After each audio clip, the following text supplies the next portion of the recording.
and welcome to InnerAlchemy, the Science of Spiritual Living. This is Dr. John Michael Salvato. I'll be your host for our continuing presentation on the 7 Hermetic Principles. This is part 3, the principle of vibration, and is based on the text, the Kybalion. Now, for those who are not familiar with it, you may have seen this book in your local metaphysical bookstore or online. The Kybalion was said to be written by an anonymous group called the 3 Initiates, although it is assumed very much so to quite possibly have been a pen name for the publisher who owned the Yogi Publication Society of Chicago in 1908, and then released for wider publication in, I believe it was 1910 or 1912, including several of the concepts and truths that were shared in the work of Hermes Trismegistus. So today we're going to start to unpack that third principle, the principle of vibration. And in essence, the principle of vibration in the Kybalion says nothing rests. Everything moves, everything vibrates. This expounds on the idea that motion is manifest in everything and every aspect of the universe, and that nothing is ever at a complete state of rest. Everything vibrates, and everything has a fundamental or subatomic movement taking place. Mental transmutation is described as the practical application of the principle of vibration. So how do we mentally transmute the states or changing your mental state? You change your mental state by changing the vibration of that mental state. So this is really fundamental. What it means is that everything that exists in our universe, whether we see it or don't see it, broken down into its most basic form, consists of pure energy or pure light. And this pure energy or pure light resonates and exists as a vibratory frequency or pattern. So we can see that we're not just talking about the things that are sitting on your table in front of you right now, the computer screen that you may be looking at, but the things that we don't see, the spirit or essence that's all around you. Now, the ancients understood, and the mythos tells us that Hermes Trismegistus said that the difference between matter or manifestations of matter, manifestations of energy, mind, and even spirit result largely from the varying rates of vibration. So the denseness, the density of matter is because it vibrates at a lower level. The ethereal nature of spirit is because spirit vibrates at a higher level. Now, science would later confirm this, really, if you think about it, because science tells us that everything in the manifest universe is ultimately composed of packets of energy, quantized units, vibrating at specific frequencies. And we know what some of those frequencies are. Quantum physicists have shown us that although matter might appear to be solid, if you look at it through a high-powered microscope, you break it down to the smallest of components, molecules, atoms, neutrons, electrons, and quanta, it is ultimately mostly empty space interspersed with energy. And our ancestors have affirmed this. They've said that he who understands the principle of vibration has grasped the scepter of power. So today we're going to talk about what that means for us as metaphysical practitioners, whether you consider yourself a mage or a witch, whether you consider yourself to be an energy worker or a healer or any other word that you choose. When we begin to really look deeper below and beneath the surface, if you will, of the words themselves and what we're actually doing, it's important that we understand how our vibration is affected. So let's look at that, because if the principle is that he who understands the principle of vibration has grasped the scepter of power, that means that there must be an awareness, an understanding, a deeper knowing available to us to increase that power. So as your conscious mind dwells habitually on a thought, of a certain quality, these become firmly embedded within the subconscious mind, and they become the dominant vibration. So, for example, if a person is ill, they are suffering from some sort of dis-ease, and their mind is preoccupied habitually with the idea that things are going to get worse. They don't have energy. They're feeling out of sorts, and they're just not able to live a quality of life anymore. Well, that becomes the dominant vibration for that person. And this dominant vibration sets up a resonance with all other similar vibrations, drawing them to themselves. So when we say that's your thoughts create your experiences, this is what we mean. So it's really important, if we're going to begin, to understand that all of this begins with habituation. What are the things that you habitually, the thoughts that you habitually entertain? What are the ideas, the beliefs, even the fears that you habitually entertain, that you cling to? Might some of those things be what we consider and have spoken of in other classes to be chaotic data? That's just dragging your energy level, dragging your vibrational frequency down. There's a fantastic book out there that I highly recommend. If some of what you're hearing today begins to resonate with you. And by the way, that resonance, what is that? That's a vibrational frequency resonating. But the book is called Frequency. It's by Penny Pierce, available widely on Amazon and local bookstores. And it's really one of those books that you start reading it thinking that it might be just another sort of new agey look at vibration. And the deeper you go into it, it is one of the most amazing books that I've read. So insightful and so accurate. So this idea that we not only possess a frequency as matter, but as in our human bodies, in our human forms, but that our thoughts and emotions likewise create frequencies of their own, is really important.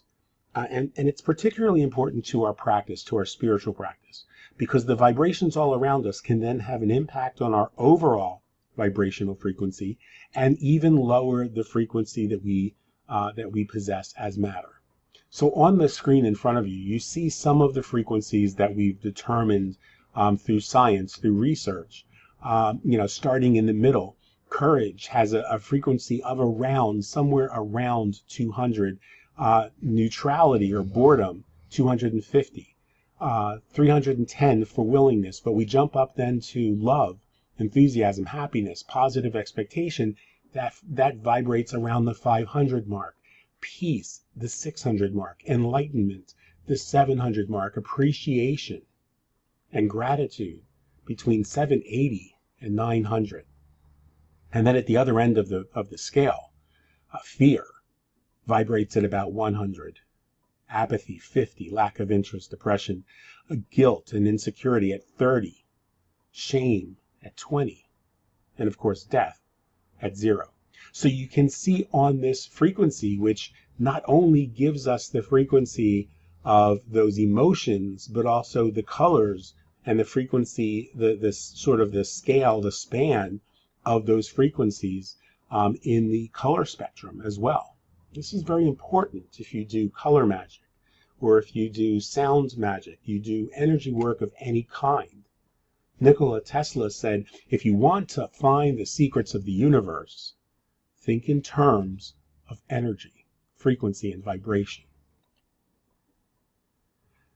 So one of the things that I had become familiar with in my time living in the monastery was the solfeggio frequencies. In around the 11th century, a Benedictine monk, Don Guido d'Arezzo, created a method of sight-reading music for the monks in his monastery based on an ancient wisdom tradition passed down in secret, which is said to have been the science behind Gregorian chant. Now, we know that there's been a lot of research done that tells us that Gregorian chant has a powerful impact on helping people to relax, helping people who are going through things like trauma, excuse me, PTSD or even chemotherapy to help them to get back to a better place of healing. And so this scale that Don Guido d'Arezzo was sharing with people, these frequencies are known as the solfeggio scale. And it was almost immediately recognized that the tones in the solfeggio frequencies themselves seem to have an influence over the mental state, the spiritual ecstasy, the ability to connect with their higher power, even with healing. So on the illustration on this particular slide, you'll see that at the state of turning grief into joy, the frequency of 396, and the color in the color spectrum of red allows us to begin to turn frequency into joy. At 417, we begin to facilitate change. At 528, and this is very important, and I can tell you that I could do an entire show on using the frequency of 528, repairing DNA, in my own personal journey as someone who has been living with AIDS since 1983. It played a very important role in my recognition. Now, directly across from that, you'll see that pain reduction begins at a frequency of 174. How fortunate are we that pain reduction happens at 174, because that means that we could be functioning at a relatively low vibrational frequency and begin to work on our pain. And we reconnect with our higher purpose at 639. We return to spiritual order at 852.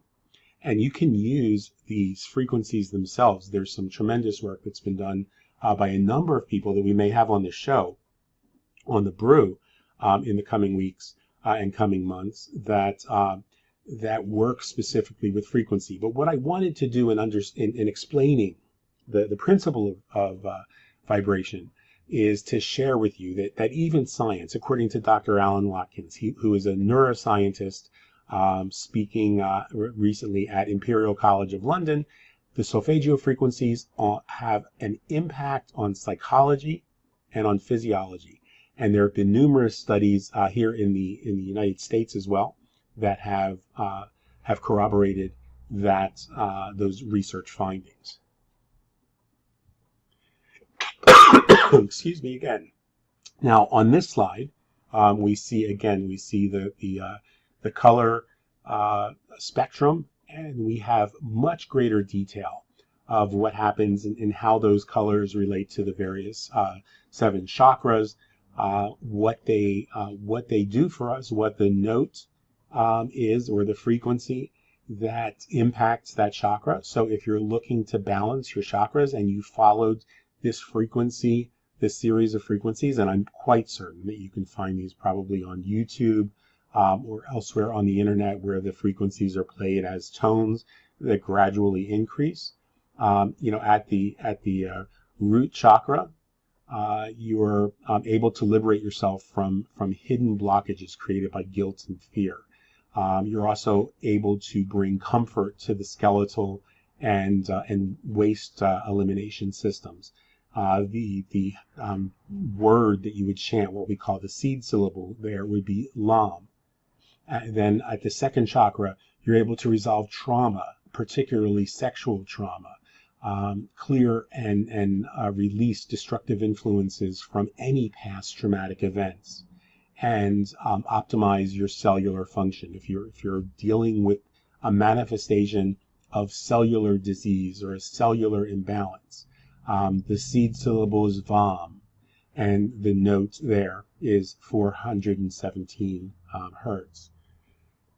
Your third chakra activates your imagination, your intention, your intuition. This is the chakra that you are able to sort of reset the DNA to its original and perfect state. Remember, in previous programs, we talked about the fact that despite the fact that we may use different terms to speak about what we do as witches, what we do as sorcerers or mages, is really fundamentally to work with energy, and to work with the energy around people, to work with the energy around systems and matter and circumstances.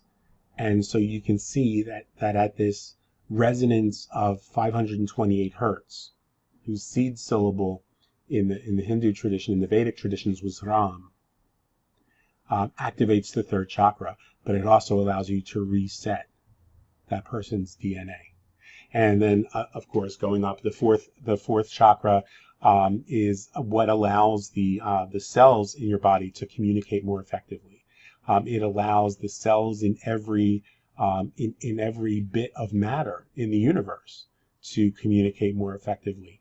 It is the communication chakra and allows you to boost your immune system.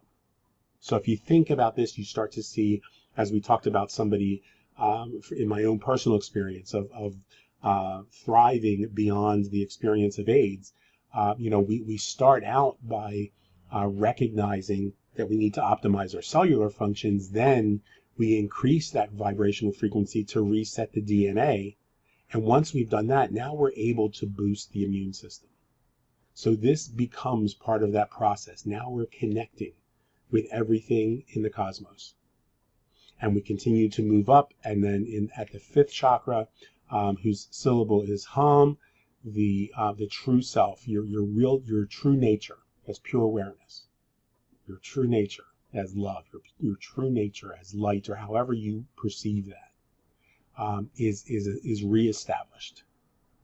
We're able to open whatever the blocks are and find the ability to reclaim our power, so that we no longer are at the mercy of our addictions, no longer at the mercy of habituation. And as we do this, we cleanse the toxins from ourselves.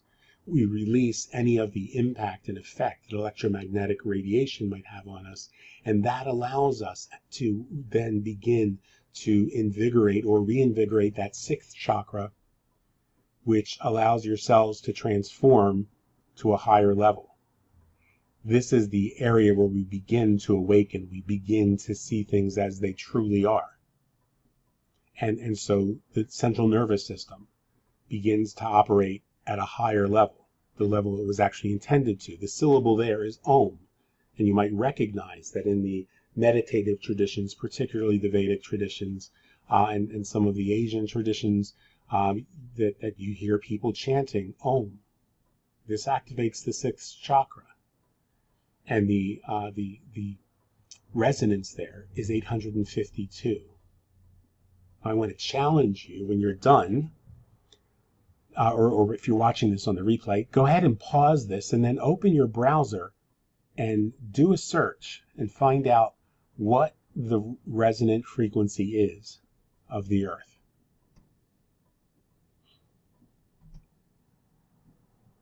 And hopefully you've turned the video back on at this point. And now we talk about that seventh chakra, which is the chakra whose seed syllable is the breath itself. This allows you to reconnect to the energies of the spiritual world. This allows you to truly experience the oneness, our true nature. And the resonance there, the frequency there, is 963. Now we'll talk about this whole process of using sound frequencies, and what we'll be talking about in a second, color frequencies, in future episodes of The Brew, our talk show, because this InnerAlchemy program was the program we've done for the last several years. We are kind of winding that down so that the InnerAlchemy movement itself might have spin-offs in many different directions as we create what we're calling the collective, which is simply a movement of people who are dedicated to wanting to increase those frequencies in their lives for their own benefit as well as the benefit of all sentient beings. So let's kind of wrap that up by looking at again, staying focused on the energy centers, your chakras, and the colors that are associated with those chakras, and we've got the resonance. If you look at the far right, the notes, that's the resonance itself. And now on this chart, I've also included a couple things. I've included the the issues that a person might be experiencing when they come to you and ask you to work with them, or when you're working on your own personal stuff. So we've got the issues and we've got the right, the innate human right that those issues impact. And then the note,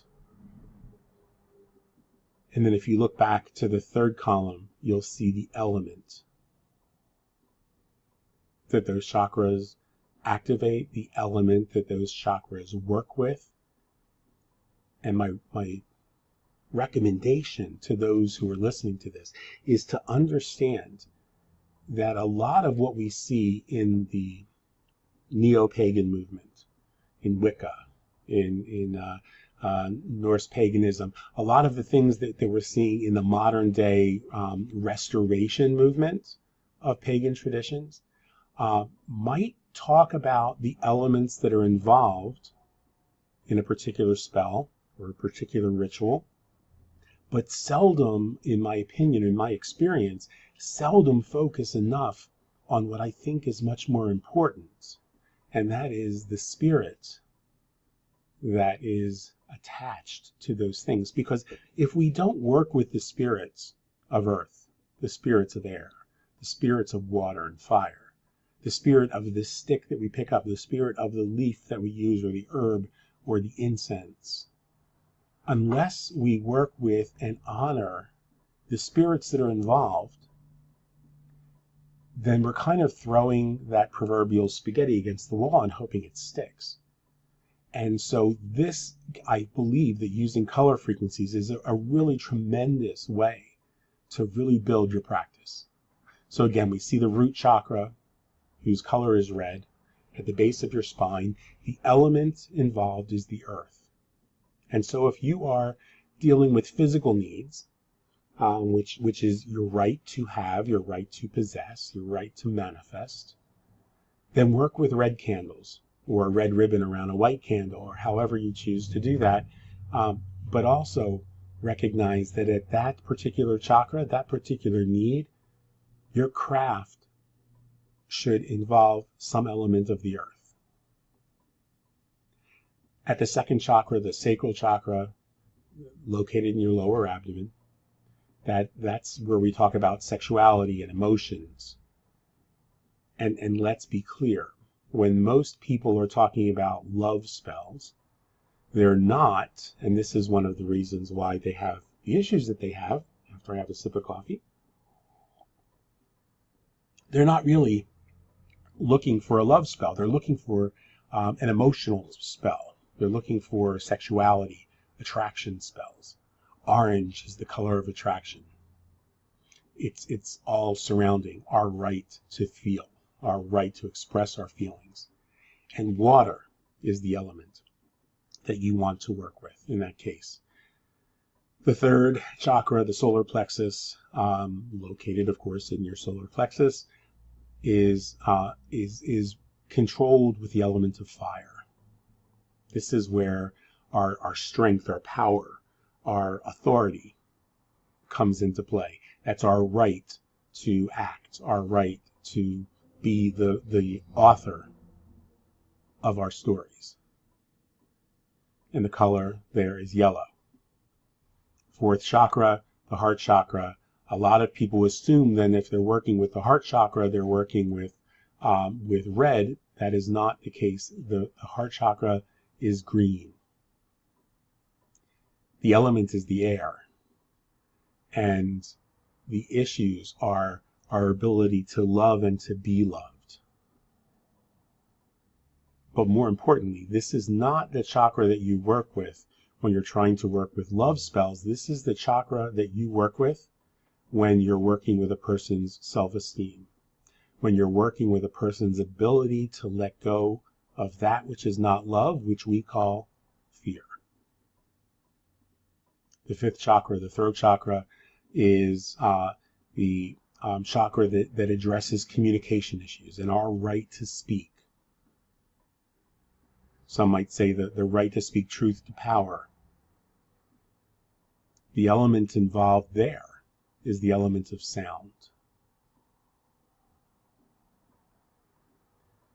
The color is blue, and as that blue deepens, we get to the 6th chakra.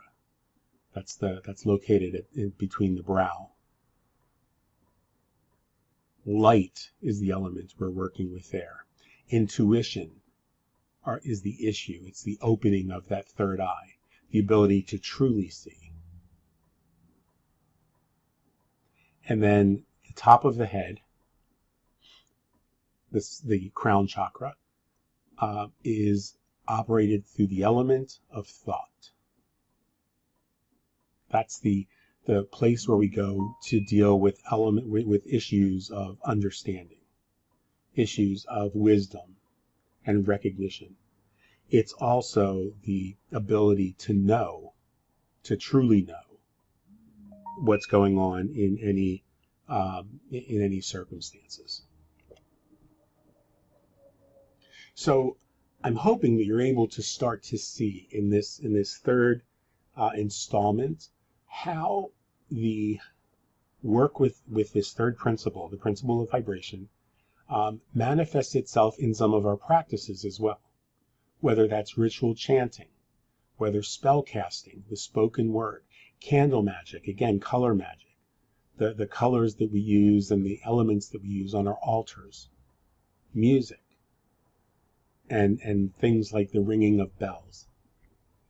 These are all part of that work with the third principle, the principle of vibration.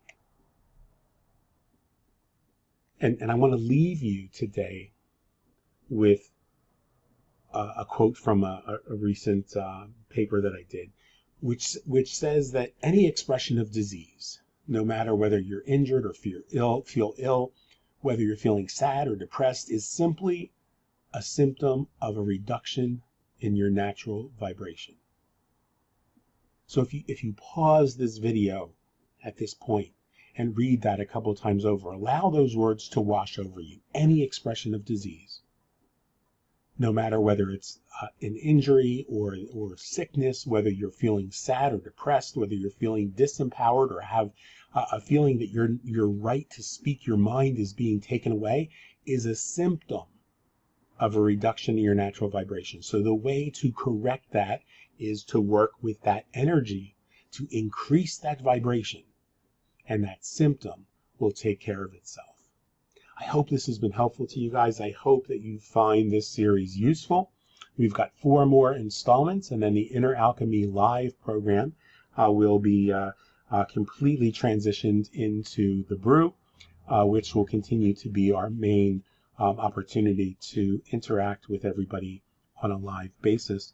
I appreciate those who've stayed with us. I'll look forward to your comments and questions. If this has been helpful to you, we encourage you to share it with others, and to please be sure to tune in on Wednesday afternoons at 3 p.m. Eastern Time for our broadcast, our live broadcast, The View, a pagan talk show and news program and insight opportunity for all of us, particularly those of us in the LGBTQ community.